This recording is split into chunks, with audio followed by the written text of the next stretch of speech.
Number one, never attack or criticize their friends. One of the biggest supporters of the avoidant behavior are their friends. They play a huge role in the avoidance relationship, and they're usually the ones encouraging the avoidant's bad behavior. It's no surprise that most people who are in a relationship with an avoidant can't stand their friends. And it's for good reasons. It always feels like their friends are trying to sabotage the relationship, especially during the no contact phase. While you may feel inclined to speak about this and point out this behavior or criticize them, you need to keep in mind that the avoidant is more likely to listen to their friends rather than you. Their friends, however questionable their choices may appear to your discerning eyes, serve as mirrors that reflect back their acceptable version of themselves, the version that requires no vulnerability, demands no emotional labor, and asks for nothing more than surface-level companionship. These relationships, though they may seem hollow to those who crave deeper connection, are carefully curated sanctuaries where the avoidant can exist without the constant fear of emotional exposure. When you criticize their friends, you are not merely commenting on their social choices. You are challenging their entire system of emotional survival, the very architecture they have built to protect themselves from the kind of intimacy that both calls to them and terrifies them in equal measure. The avoidant mind hears your disapproval as a preview of the judgment that awaits them should they dare to open their heart fully to you. If their friends, who ask so little of them emotionally, can earn your criticism, what harsh verdict awaits them when their own emotional limitations inevitably surface? Your words about their social circle become prophecy in their fearful imagination, a glimpse into the future where your love transforms into disappointment, your acceptance into rejection. Their friendships often serve as emotional rehearsals for a life without deep attachment, relationships where they can practice being liked without being truly known, accepted without being vulnerable. When you speak against these connections, you threaten not just their social world, but their entire strategy for emotional survival. You become the voice that says their way of being in the world is insufficient, their choice is inadequate, their very approach to human connection somehow flawed. The avoidant learns to read criticism of their friends as criticism of their character, their judgment, their fundamental way of navigating the world. They hear your words as evidence that you, like everyone else who has ever mattered to them, will eventually find them lacking, will eventually demand more than they feel capable of giving. Your disapproval becomes the first note in what they expect will become a symphony of disappointment, each criticism building toward the inevitable crescendo of abandonment. In their wounded logic, if you cannot accept the people they choose to keep close, people who represent safety precisely because they demand so little emotional investment, how can they trust you to accept them when their own emotional limitations inevitably surface? Your criticism of their social circle becomes a mirror reflecting their deepest fear, that they are fundamentally unacceptable, that their way of being in the world will never be enough for someone who truly sees them, declaring your independence. To tell an avoidant that you do not need them is to speak the language of their deepest terror, to voice aloud the very abandonment they have spent a lifetime trying to outrun. These words, meant perhaps to convey your emotional strength or self-sufficiency, land in their consciousness like stones thrown into still water, creating ripples of panic that spread through every corner of their carefully constructed emotional world. The avoidant heart has learned to equate need with safety, to find comfort in the knowledge that their presence serves some essential function in another's life. When you declare your independence, you unknowingly remove the very foundation upon which they have dared to build even their limited emotional investment. If you do not need them, their wounded logic whispers, then you are free to leave whenever their emotional limitations become inconvenient, whenever their struggles with intimacy outweigh their value in your life. Your words of independence, however well-intentioned, become a map of their future abandonment. They hear not your strength, but their own expendability. Not your emotional maturity, but their own emotional inadequacy. In their fearful imagination, your self-sufficiency is the first step in a dance that always ends the same way, with them alone, with their heart closed, with their worst fears about love and connection. Confirmed, once again, the avoidant has learned to read emotional independence as emotional preparation for departure. They interpret your self-reliance as evidence that you are already building the emotional bridges that will carry you away from them when their inevitable limitations become too burdensome to bear. Your declaration of not needing them sounds like the opening line of every goodbye they have ever heard, every abandonment they have ever experienced. In their wounded understanding, need is the only currency that keeps people close. If you do not need them, what possible reason could you have for staying when their emotional walls become too high, when their capacity for intimacy proves insufficient, when their fear of vulnerability creates distance between you? Your independence becomes their evidence that departure is not a matter of if, but when. They begin to armor their heart against the leaving they now expect, pulling back their emotional investment to protect themselves from the inevitable moment when your independence becomes complete abandonment. Your words about not needing them echo in the chambers of their consciousness as a forecast of their future loneliness, a preview of the very abandonment their avoidance strategies were designed to prevent. The tragic irony is that in trying to protect themselves from the abandonment they expect, they often create the very emotional distance that makes abandonment more likely.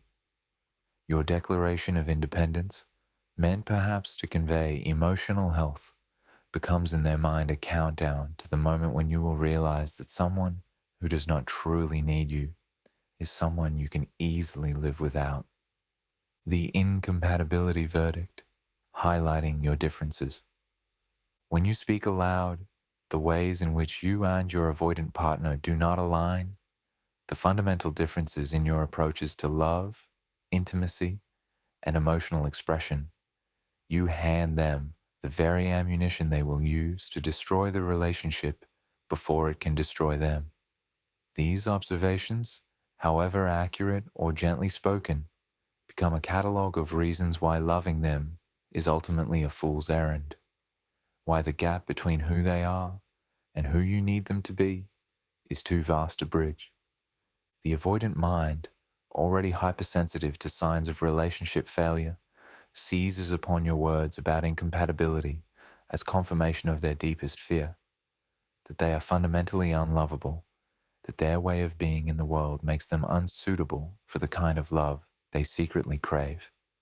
Your observations about your differences become their evidence that this relationship, like all the others, is destined to fail because of who they essentially are.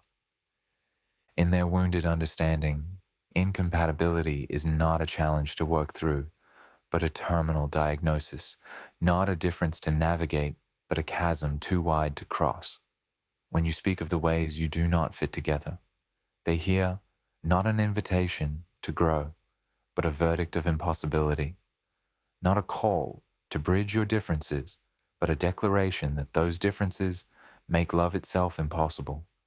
Your words about incompatibility activate their ancient strategy of leaving before being left, of rejecting before being rejected.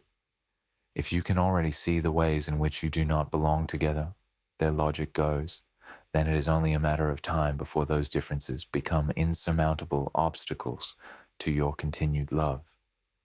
Better to accept the incompatibility now and protect themselves from the inevitable pain of trying and failing to be someone they can never become. The avoidant heart reads your observations about differences as a preview of future disappointment, a glimpse into the moment when you will realize that loving them requires more adaptation than you are willing to make. They hear your words as the beginning of your goodbye, the first draft of the letter you will eventually write, explaining why you cannot stay, why their way of loving is not enough, why who they are fundamentally cannot meet who you need them to be.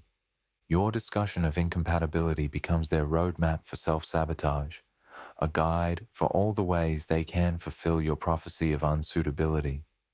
They begin to embody even more fully the very traits you have identified as problematic, as if to prove that your assessment was correct, that they are indeed too different from you to make love work.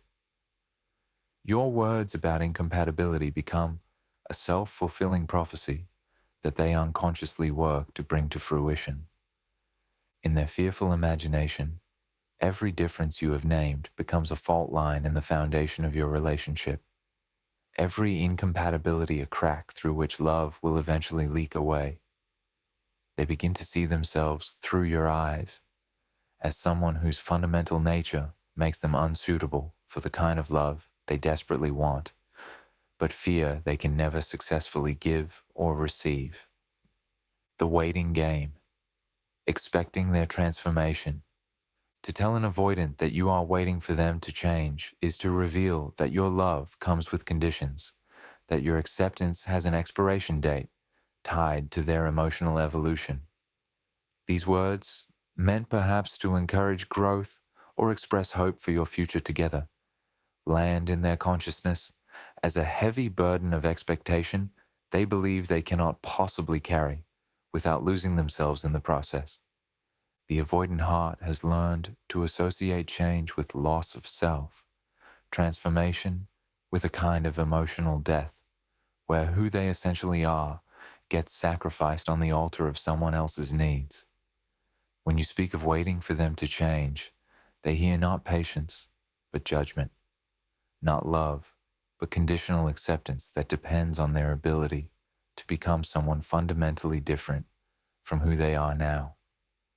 Your expectation of change feels to them like a wholesale rejection of their current self, the self that has survived by learning not to need too much, not to feel too deeply, not to hope too desperately for the kind of love that has so often led to disappointment and abandonment. If who they are right now is not enough to earn your love, their wounded logic concludes, then they must be fundamentally flawed, fundamentally inadequate, fundamentally unworthy of love in their current form. The pressure to change becomes a weight that threatens to collapse the very foundations of their identity. They feel caught between two impossible choices: remain authentically themselves and lose your love, or change to meet your expectations and lose themselves. Neither option feels survivable to a heart that has already endured so much loss, so much disappointment, so much evidence that love comes at the cost of authenticity. Your words about waiting for change echo in their mind as a countdown, each day a tick of the clock, measuring how much longer your patience will last before you realize that they cannot or will not become the person you need them to be. They begin to feel like a project rather than a partner, a problem to be solved rather than a person to be loved. Your waiting becomes their burden, your hope their pressure, your faith in their potential, their evidence of inadequacy. The avoidant begins to resent both your expectations and their own inability to meet them, caught in a painful cycle where they feel simultaneously guilty for not changing and angry at being expected to change. They start to see your love as conditional, your commitment as temporary, your acceptance as contingent on their ability to transform into someone they may never be able to become. In their fearful understanding, change means becoming vulnerable, and vulnerability means opening themselves to the very pain their avoidance strategies were designed to prevent. Your expectation that they will change feels like an expectation that they will dismantle their entire system of emotional survival, leaving themselves defenseless against the very abandonment and rejection they have spent a lifetime learning to avoid. The language of avoidant love. What to say instead. Understanding what not to say to an avoidant heart opens the door to discovering what language does reach them, the subtle poetry of acceptance, that speaks to their wounded places without triggering their ancient fears.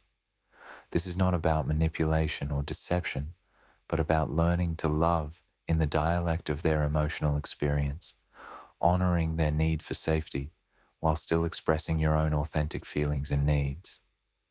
Instead of criticizing their friends, learn to appreciate the role these relationships play in their ecosystem of survival. Recognize that these connections, however shallow they may seem to you, represent their current capacity for social intimacy. Your acceptance of their social choices becomes evidence that you can accept their limitations without judgment, that your love does not require them to rebuild their entire world to earn your approval. Rather than declaring your independence, speak instead the language of choice, that you choose to be with them not out of need, but out of want, not out of desperation, but out of genuine appreciation for who they are. This subtle shift removes the threat of abandonment while still honoring your own emotional strength. They can hear choice where they cannot hear independence. They can receive wanting where they cannot receive not needing. When differences arise, frame them not as incompatibilities, but as opportunities for growth, not as evidence of fundamental mismatch, but as invitations to expand your understanding of each other. Speak of differences as gifts rather than obstacles, as opportunities to learn rather than reasons to leave. This reframing allows them to hear your observations without immediately translating them into verdicts of ultimate failure. Instead of expressing your expectation for their change, express your appreciation for their journey. Acknowledge the courage it takes for them to love at all given their wounds. Celebrate the small steps they do take toward intimacy. Honor the progress that may be invisible to others but precious to you. This approach removes the pressure while still leaving room for growth, creates space for evolution without demanding transformation. Learn to speak their love language, which is often one of consistency rather than intensity, of presence rather than proclamation, of patience rather than passion. Show them through your actions that your love is not contingent on their emotional evolution, that your commitment does not depend on their ability to change, that your acceptance encompasses both who they are now and whoever they may become. The paradox of avoidant intimacy, loving the unlovably defended. To love an avoidant is to become fluent in the language of paradox, to understand that their deepest expressions of care often masquerade as indifference, that their greatest acts of love sometimes look like withdrawal, that their most vulnerable moments are often hidden behind walls of seeming strength. This is love that requires a different kind of literacy, an ability to read between the lines of their carefully constructed emotional distance. The avoidant expresses love through the negative space of their being, through what they don't say rather than what they do, through the walls they lower rather than the bridges they build, through the fears they share rather than the feelings they express. Learning to recognize these subtle communications is like learning to appreciate abstract art. It requires a shift in perception, an ability to see meaning in what others might dismiss as absence or neglect. Their love language is written in the minor keys of emotional expression. The way they remember your preferences without fanfare. The way they show up when you need them, despite their discomfort with emotional intensity. The way they allow you into their space, even when every instinct tells them to retreat. These small acts of inclusion carry the weight of grand romantic gestures for someone whose entire emotional system is designed to keep others at a safe distance. Understanding the avoidant heart requires recognizing that their emotional limitations are not character flaws, but survival strategies, not personal failures, but protective mechanisms that have kept them functioning in a world that taught them early that love and pain often walk hand in hand. Their emotional distance is not evidence of indifference, but of terror, not proof of inability to love, but of an overwhelming fear of the vulnerability that love requires. The tragedy and beauty of loving an avoidant lies in recognizing that their greatest need is often for someone who can see past their defenses to the tender heart beneath, someone who can love them without requiring them to dismantle their entire system of emotional survival.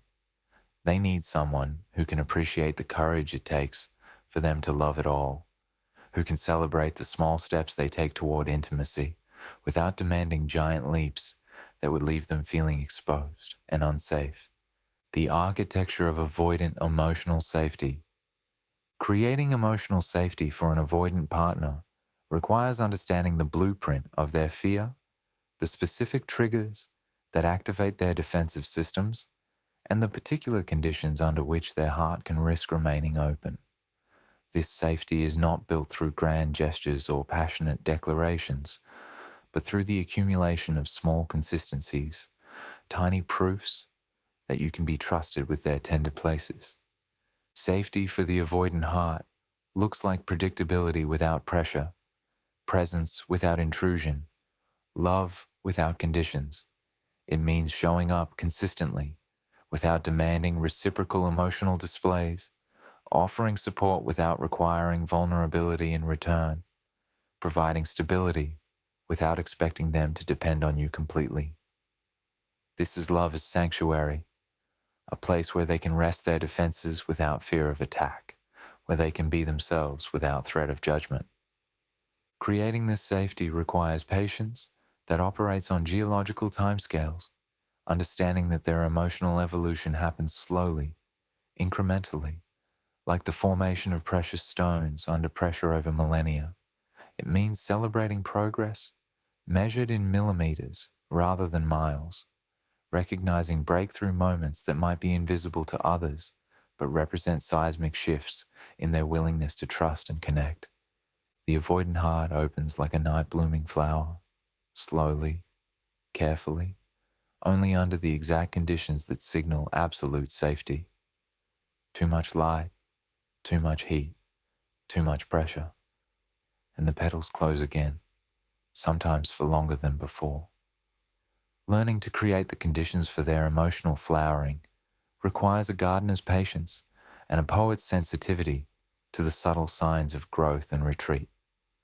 Building safety means learning to communicate in ways that don't trigger their flight response, addressing concerns without ultimatums, expressing needs without demands, sharing feelings without requiring reciprocal emotional labor. It means becoming fluent in the dialect of their emotional experience, speaking the language that reaches their heart without activating their defenses. The ecosystem of avoidant relationships, understanding their social architecture. The avoidant's choice of friends and social connections forms a carefully constructed ecosystem designed to meet their need for companionship without triggering their fear of emotional intimacy. Understanding this social architecture is crucial for anyone seeking to build a meaningful relationship with an avoidant individual, as their friendships serve specific psychological functions that support their overall emotional strategy. These relationships often appear superficial to those who crave deeper connection, but they serve as training grounds where the avoidant can practice social interaction without the risk of emotional exposure that deeper relationships would require. Their friends typically fall into specific categories: the unchallenging companions who never ask difficult questions, the activity-focused friends whose relationships center on shared interests rather than emotional sharing, and the similarly defended individuals who understand and respect emotional boundaries without judgment. The avoidant social circle becomes a reflection of their internal emotional landscape, controlled, safe, predictable, and free from the kind of emotional intensity that triggers their deepest fears. When you criticize these relationships, you're not just questioning their social choices, but challenging their entire strategy for remaining emotionally safe while still meeting their human need for connection and companionship. Their friends often serve as emotional buffers, providing social interaction that satisfies their need for human connection without demanding the kind of vulnerability that romantic relationships typically require. These friendships allow them to experience acceptance and enjoyment without the terror of being truly seen and potentially rejected for who they really are beneath their carefully constructed defenses. Understanding this social ecosystem helps explain why attempts to isolate an avoidant from their existing friendships often backfire spectacularly. These relationships are not just social connections, but essential components of their emotional survival system. Threatening these connections feels like threatening their entire approach to being human in a world that has taught them that emotional openness leads to pain. The timeline of avoidant emotional processing, patience as a love language. Loving an avoidant requires understanding that their emotional processing operates on a different timeline than that of more securely attached individuals. Where others might process and respond to emotional situations in hours or days, the avoidant may require weeks or months to fully integrate and respond to significant emotional experiences. This extended timeline is not evidence of indifference, but of the careful, methodical way their psyche approaches anything that might threaten their emotional equilibrium. Their emotional processing resembles the way ancient trees grow, slowly, deliberately, adding rings of experience year by year, rather than shooting up quickly toward the light. Each emotional experience must be carefully examined, categorized, and integrated into their existing understanding of themselves and relationships before they can respond authentically. Rushing this process often results in shallow, defensive responses rather than genuine emotional engagement. The avoidant heart requires time to determine whether new emotional experiences represent genuine safety or potential threats disguised as love. They must test and retest their emotional responses, examining them from every angle to ensure that opening their heart will not result in the kind of devastating pain they have experienced before. This hypervigilant emotional processing, while frustrating to those who love them, represents their attempt to love safely rather than not at all. Understanding this timeline helps explain why avoidants often seem to respond to emotional situations days, weeks, or even months after they occur. What appears to be delayed emotional response is actually careful, emotional digestion. They are taking the time necessary to process complex feelings without becoming overwhelmed by them. Honoring this timeline rather than demanding immediate emotional response creates the safety they need to engage more deeply over time. Patience becomes a love language when loving an avoidant, not the passive patience of waiting for something to happen, but the active patience of creating consistent, safe conditions under which their emotional processing can unfold naturally. This patience communicates that your love operates on their timeline rather than demanding that they accelerate their emotional evolution to match your preferences. The mirror of acceptance, reflecting their worthiness back to them. One of the most profound gifts you can offer an avoidant partner is the mirror of acceptance, consistently reflecting back to them their inherent worthiness of love exactly as they are, without the need for emotional transformation or defensive dismantling. This acceptance becomes a revolutionary act in their experience, challenging their deepest beliefs about their lovability and worth. The avoidant has learned to believe that love is conditional, that acceptance must be earned through emotional performance, that their authentic self, with all its limitations and defenses, is fundamentally unacceptable to others. When you consistently reflect back their worthiness without demanding change, you challenge this core belief system and create the possibility for them to begin accepting themselves.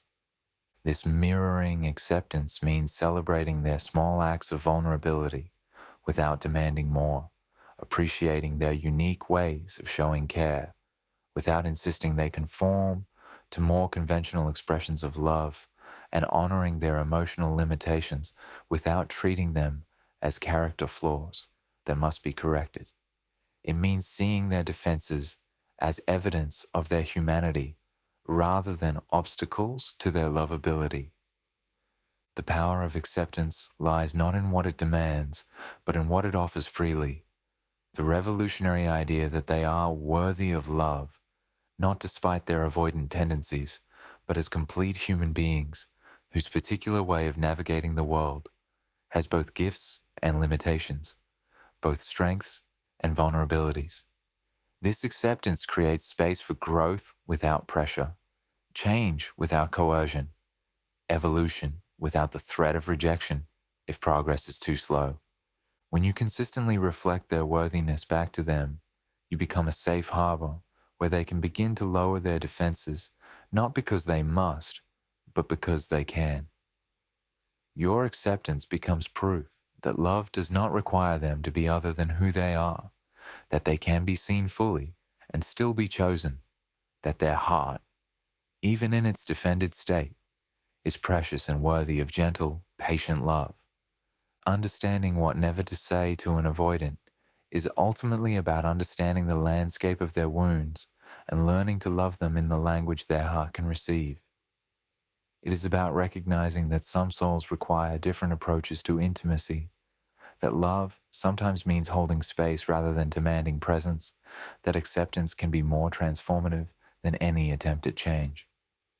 In learning to love an avoidant, we discover that the greatest gift we can offer anyone is the radical acceptance of who they are in this moment, creating safe harbor where their authentic self can emerge, not out of obligation, but out of trust, not because they must, but because they finally can.